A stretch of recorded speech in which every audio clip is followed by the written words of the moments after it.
Welcome to Offscreen. This week we're reading Frank or Francis by Charlie Kaufman, a musical Hollywood satire in which an auteur director and a movie blogger go to war with one another.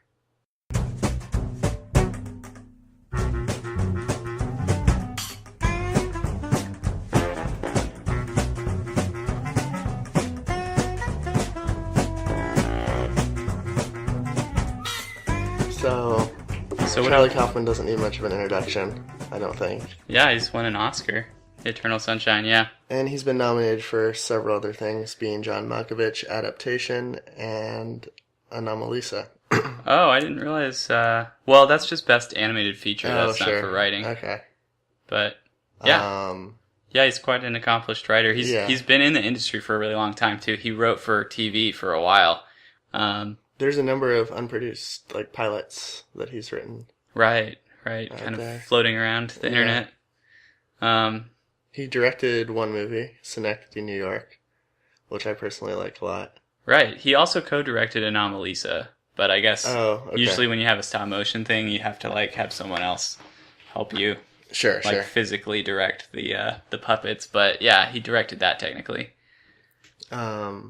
He has sort of a Woody Allen vibe about him to me, too, which I know you like Woody Allen, and I don't know if this has anything to do with it, but a lot of his characters, Charlie Kaufman's characters, seem more or less like him, especially Adaptation with Nicolas Cage's character, but also just in the sense that he often deals with, very neurotic and, people with low self-esteem. I get the sense that he's like that. I don't know. But also creative people, too, or aspiring creative people. Yeah, and I would say another, just hallmark thing, or just at least a good way to describe a lot of his work is that it's both funny and sad. Sure. And weird, too. It's, out there. Yeah. Often in terms of the structure, I guess, of the screenplays. Yeah, sort of the chronology of them is usually kind of messed up. Synecdoche had, this nesting egg type of thing going on. Right, there's a lot of very meta is a good word. Going on in his scripts. But yeah, and this one is, in fact, a musical.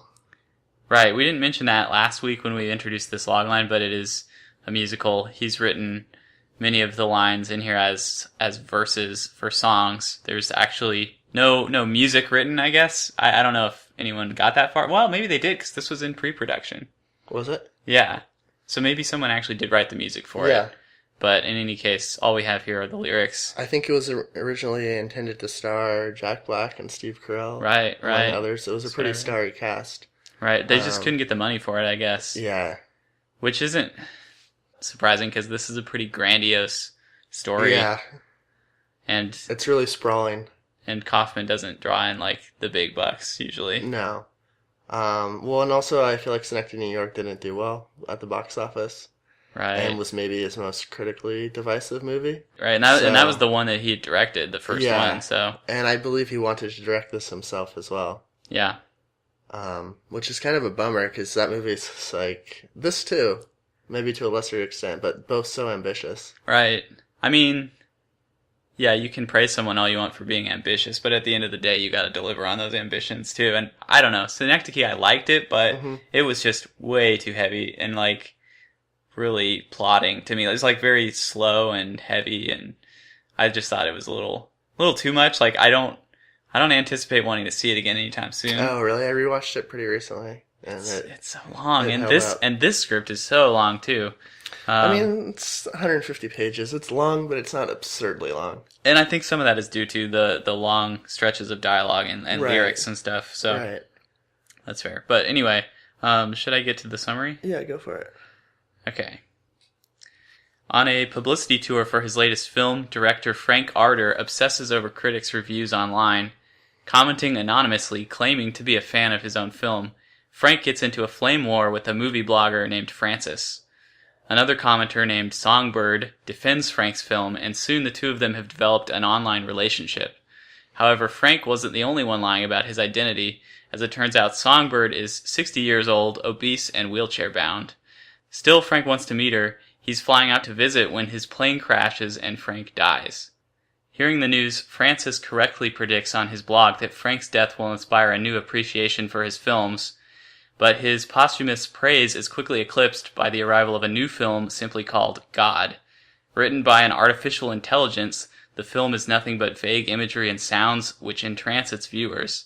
The AI is elected President of the United States, ushering in a new era of peace and prosperity. Francis has since stopped writing his blog, and in a speech to the nation, the artificial intelligence mourns the loss of the internet's most bitter and yet passionate critic. Cool. It's a hard one to summarize. Yeah, that was about the best I could do. There's plenty more to talk about that was not in there. I would say the most prominent of which is that there was also a storyline with a guy who's just referred to as the MC. He was the host of the Oscars early in the script, and he's starring in this ridiculous movie. I guess he was in a hit movie called Fat Dad. Yeah. And now he's making the sequel, Fat Dad 2, Skinny Dad, and it goes over really badly.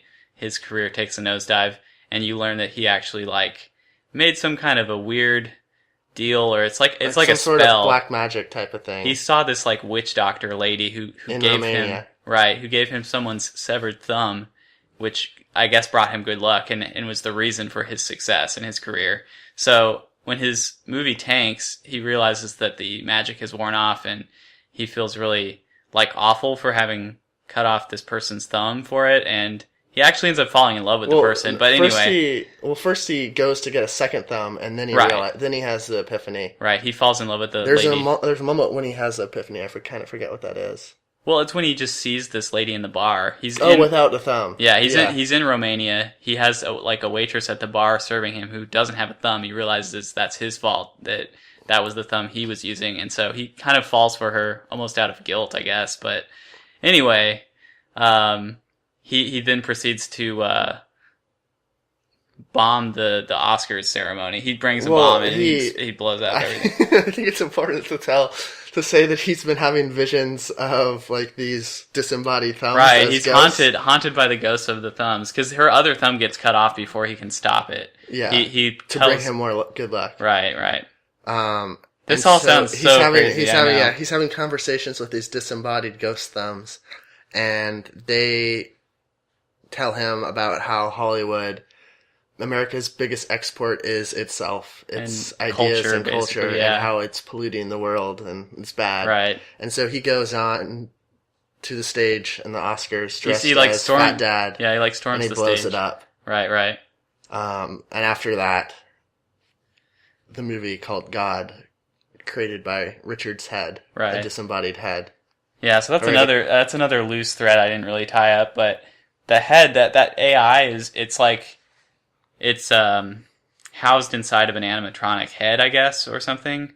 Which it's the there was another film director they mentioned early in the film, and his brother is a scientist who invents this head, and so they kind of collaborate and they program it to devise the perfect screenplay, which turns out to be God. Yeah. This is the movie that comes from it. Right. But then it becomes kind of a metaphor by the end of the movie. Yeah. End of the screenplay. So, having said all that, and having said that there's so much more, what's your overall impression? It was really fascinating. I think, this is a good way to explain my thoughts on it. Every time we do this podcast, or at least for the last, I don't know how many episodes, I've made an effort to really categorize all of the notes and comments I want to make into either good, bad, or other. Mm-hmm. And this one, I have a disproportionate amount of notes listed as other. Okay. Because I just thought they were interesting. They weren't necessarily good or bad. They were just things I want to address because they fascinated me about this script. And that's I guess, the biggest impression. I don't know what to make of it exactly, and I'm not sure I get the message. I have ideas about it. Mm-hmm. But I also wanted to give just an overall impression of the script in the sense of how it's written. Well, we have to talk about the very first thing in the script. Page 1, the first thing you read, it says, "Note, everything in this movie is slightly off. Clothing doesn't fit. Pretty people are not pretty." It goes on to describe just this. It's just a weird sense of unease about it, I guess. Sure. Which I like and is cool. there was another good example of this, I felt like, on page 25, for example, there's just a car commercial playing, and it says, the man driving the car has a sheen of perspiration on his forehead, and although smiling, he seems queasy. It's just like this weird, strained happiness. Right. That, like, people are trying so hard to project. Right. Everything is trying to project, like, an air of beauty or happiness Yeah, right. Or love. But they're or whatever. straining so hard that they're kind of buckling under the weight of that. Yeah, that's kind of a good through line for this, I think. And especially because it is very much, like we said, it's the satire of Hollywood, and it's talking about the fakeness of appearances a lot. Right. So, I guess, should we start with what was good about it? Yeah, sure. What you liked about it? Go for it. I have a lot of just individual moments. Sure. Which I think also speaks to, like, my experience of reading this. There were a lot of really amazing details, and I just don't know what it amounted to in the end. I mean, I still don't know, like I said, what the overall message is, but I can tell you a lot of individual things that I liked. For instance, there were a lot of, like, really amazing, just heartbreaking stories that are complete throwaway characters that it does a lot of very sweeping montage-like things, especially during songs, where it will go all over the world, and you'll just see individual people singing about whatever the particular theme or subject is that they're talking about at the time. But all of these characters have, like, really real-seeming lives of their own and, like, backstories. There's, like, a kid who's being bullied, I think because he's gay, he said, and there's, like, an old man who no one will listen to him. He keeps, like, retelling the same story about how he fell in love with a woman who is now dead, and I don't know, they're just, like, countless. These are in a montage in the beginning, right? Well, I guess even some of the main characters get their own little songs, too, like Maria and Habitat has her own as well. The songs, by and large, are kind of like internal monologue. They're not stuff that people say to others. They're more just their own feelings of, like, disconnectedness and inadequacy. And which is how songs often function in musicals, I would say. So that works. But yeah, some of that was really, like, beautiful and really, like, sad. And it's just amazing how much care he puts in these characters that some of them you never see again. They're there for, like, one page. Mm-hmm. So that was very impressive to me. I mean, I thought it was interesting. I think if it's maybe reductive, but, like, the theme of it is all these people, like, desperate to be loved and wanting to be loved, and then seeking that love by, like, crying desperately for attention, no matter, like, how that manifests. Right. And then that kind of oftentimes not bringing them closer to their goal, but bringing them further away from it. Right.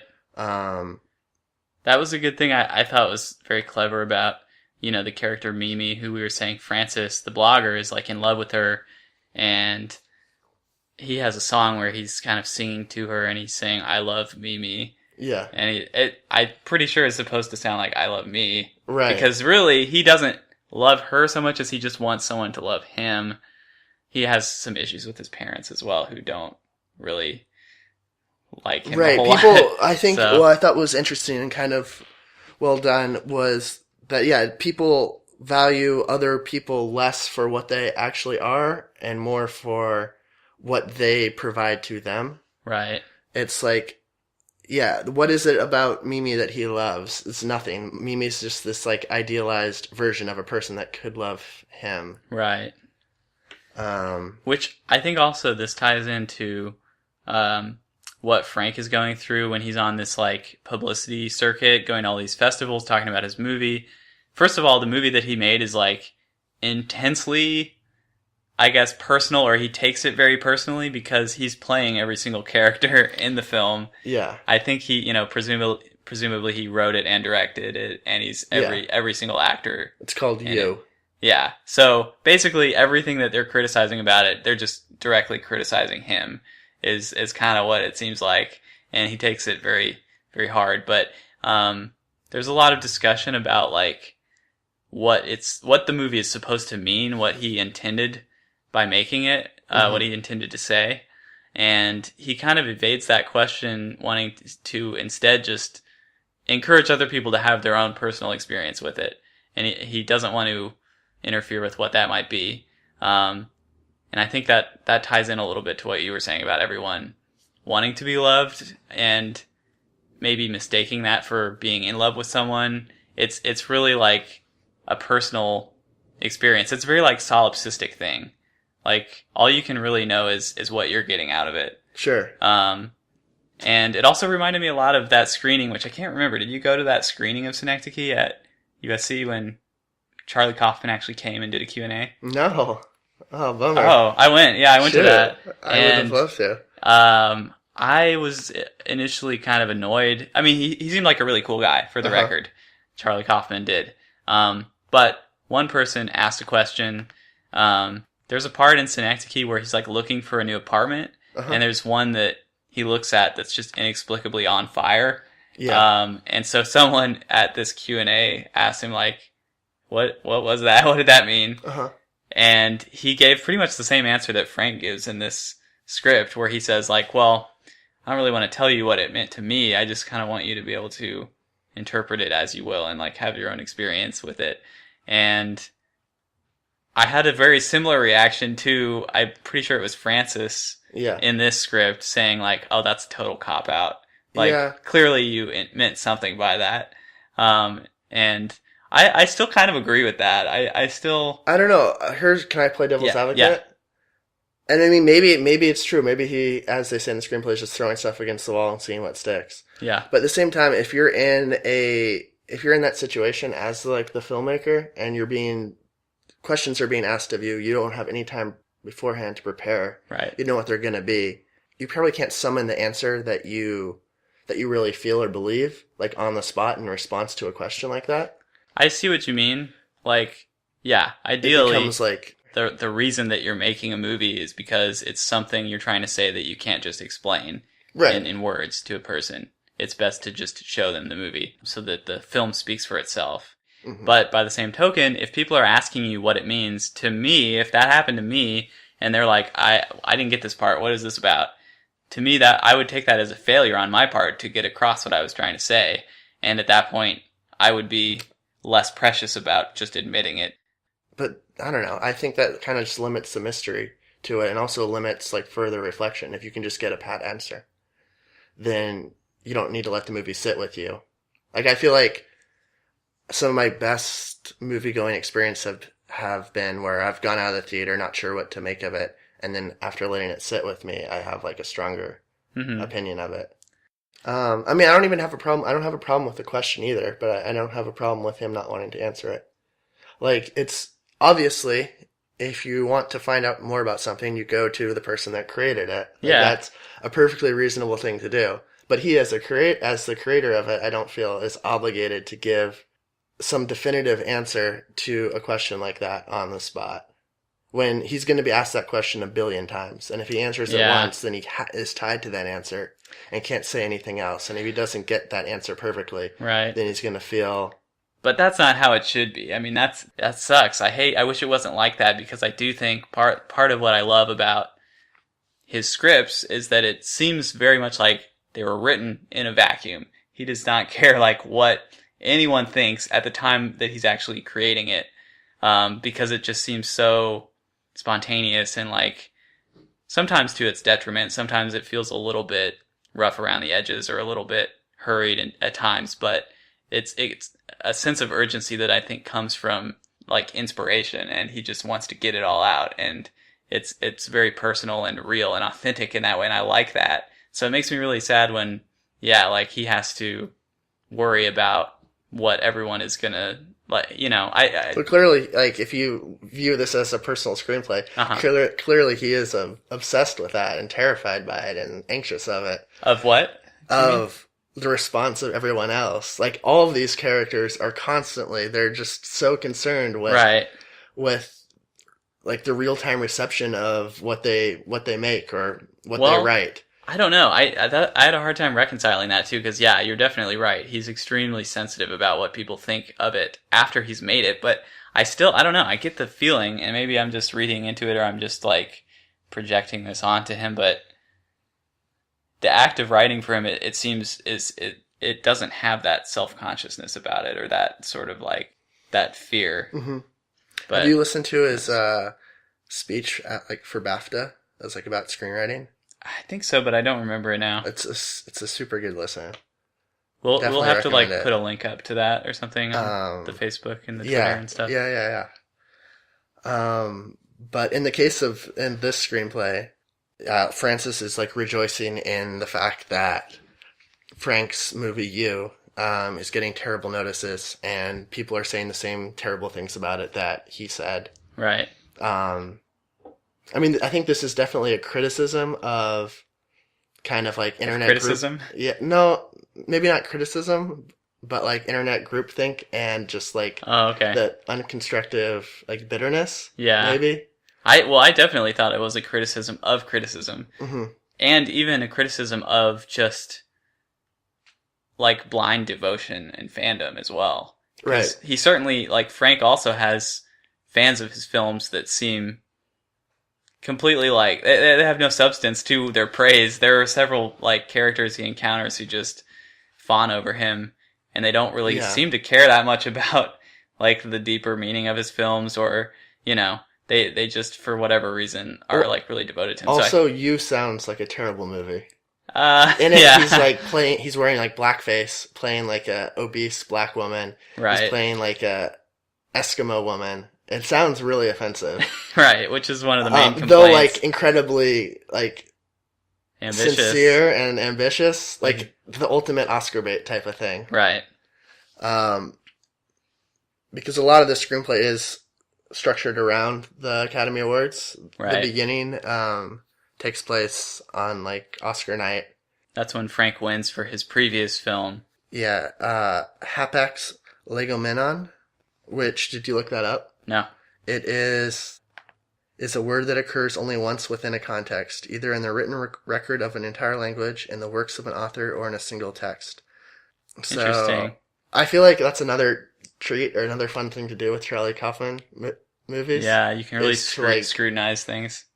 Google names and things like that, because the hotel in Anomalisa has significance. A lot of the names in Synecdoche, New York have significance. Okay. I've forgotten some of those names of places and people and things, but if I could, at least one of the criticisms I do have of this is a lot of the characters do seem like they're not so much real people as they are just representing something.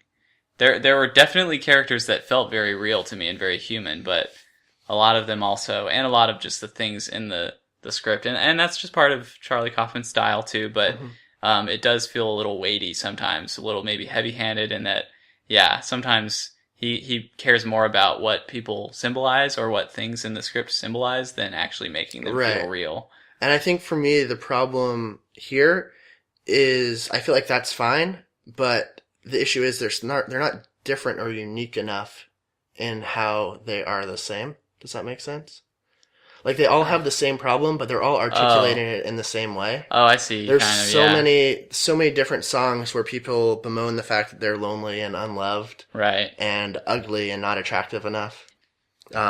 Which is really funny. And I pretty much laughed out loud when the movie God is such a hit, and it means everything. It means just exactly what everyone needs to hear to each and every single person. It means everything to everyone. And it's such a good critique or commentary on religion. It's giving you the validation that you desperately want.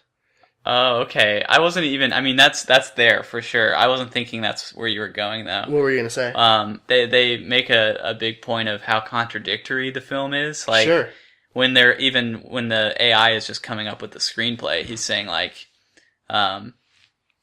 it needs to be funny, but it also needs to be tragic, and it needs to be violent, but it also needs to be very conservative. And he names all these contradictory things that he somehow has to combine into one script to please everyone. Right. And that was the most potent message of it to me, is that it's a futile it's an effort impossibility to try and please everyone. Really, all you can do is just make something that you like, because but it succeeds. Well, that's what's ridiculous about it. Obviously, you can never do that.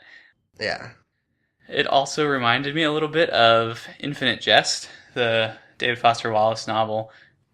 Central part of the story is a video that was devised as a weapon, actually, because it's so engaging, and everyone who watches it just can't stop watching it, and they just eventually die. The infinite pleasure machine. It's a very similar kind of thing, yeah. He uses the word pulchritudinous. I didn't know what that was. I didn't look it up. It means like... Pulchritudinous, I think was how you would say that. Say it again? Pulchritudinous? Yeah, sure. It's, it means like... It means like extreme physical beauty, which is like the opposite of how it sounds. That is a very ugly sounding word. Yeah, like even the definition says this, or when I Googled it, Merriam-Webster said like, despite sounding like a disease, it actually means physical beauty, which kind of is maybe emblematic of one of the themes of the movie, which is like the difference between the way things appear and the way things are. Right. The way things sound and the way... And the fact that maybe the thing that is most engaging and like just overwhelmingly beautiful to people is actually kind of awful in some way. And like that God movie is... There's something really like horrifying about things that are so like aggressively beautiful. Uh-huh. Well, we've talked a lot, but I feel like we still haven't really like discussed whether we liked it or not. I don't know. Should we get around to our verdicts? I feel like... I have another criticism. The characters kind of come and go in unsatisfying ways. You mean like the way it cuts between the stories? Yeah, you see a lot of like Grape Snow up front, who's like this film critic, this passionate film critic. Yeah, that's a name. And he disappears for like 100 pages, then comes back for like half a page. Right. Or like Terry, who Frank is in love with, who's an actress. Right. That love story is like really up front for a while. Right. But then falls off. In the case of like a phone message, she says, "I'm married to Mitch. We have a kid. I can't do this anymore." And that doesn't really affect Frank in any way. He's not like devastated by the news. Right. He's not, he just kind of proceeds. So I feel like it's maybe not as emotionally resonant as it could have been. Maybe as a result, is like you said, by kind of reducing people to like schematic, like thematic things. Right. And yeah, there were a lot of storylines, and they didn't intersect as much as I might have liked. It feels almost like just a series of episodes at times, rather than like a cohesive single story. Yeah, I'm not sure why the Grape Snow character is necessary. Like, what is he doing that Francis doesn't do? Right, he's just like another very snooty critic. Yeah, who happens to be gay by the end. Yeah. But yeah, I feel like maybe it is reductive to just simply say that like the movie is about insecure, lonely people wishing to be validated and loved.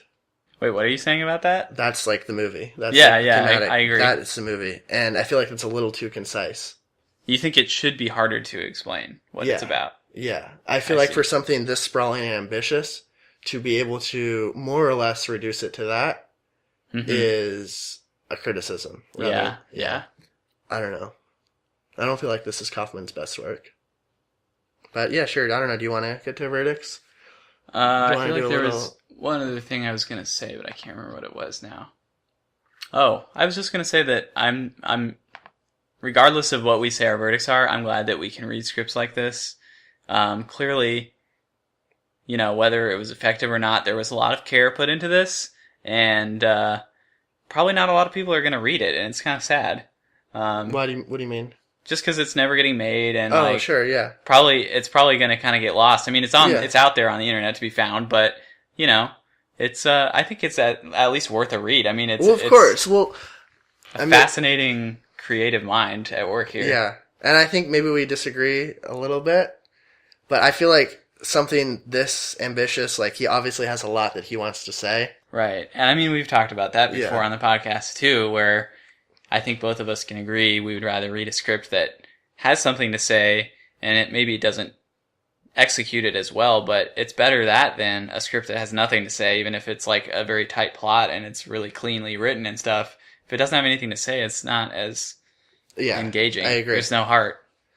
Well, we're on iTunes, and we're on YouTube, and we're on Stitcher, and we have a website, OSPodcast.com. You can find us on all those places. You can leave us an iTunes review or a rating, and those are great. Yes, please. They make We us love look that. really good. Also, they make us feel really good. Because, much like these characters, we yearn for validation. Right. I'm we very, just want I'm to be very loved. insecure. I don't want to speak for you, but You seem pretty confident about being insecure. Yeah, unfortunately, because I'm confronted with it every minute of every day, Oh, gosh. waking or unwaking. No. But we have an email address. It's info@ospodcast.com. And we have Twitter @ospodcast. Yeah, I think that That covers it, right? Yeah. So do you want to... Verdicts? Yeah. I feel like a jerk for doing this all the time, because we sometimes will read a very well-known and successful writer, and it's hard to really objectively, rate the and that's the thing. What you read like a shitty Coen Brothers draft? You're gonna say what? Pass on the Coen Brothers.